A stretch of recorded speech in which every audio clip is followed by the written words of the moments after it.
Hi there, in this video I'm going to show you how to make the half color changes. So in our first stitch we are going to change to our new color the same way we always do. Drape it over the hook and pull it through those two loops. Now in the next stitches we want the bottom part of the stitch to be purple and the top part of the stitch to be this tan color. So to do that, we're going to hold both colors in our tension hand, insert in the next stitch. We want the purple to come over the top of the tan and pull it through. Now we want to pick up the tan underneath the purple and complete the stitch. We'll do that again.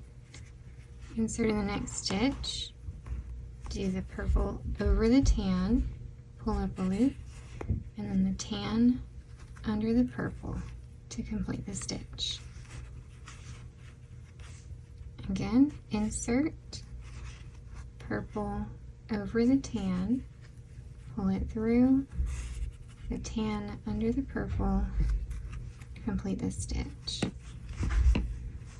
So you might find what seems like an easier way to do it is just to insert and then pull the purple from under and the tan from over, but I found this makes the stitches distorted and it gives a better look to do the purple over the tan as I showed you first.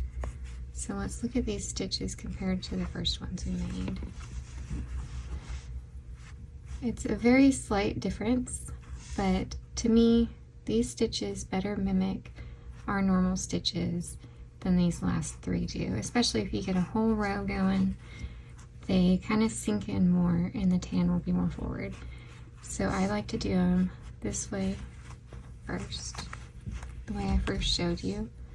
So insert purple over the tan and then the tan under the purple.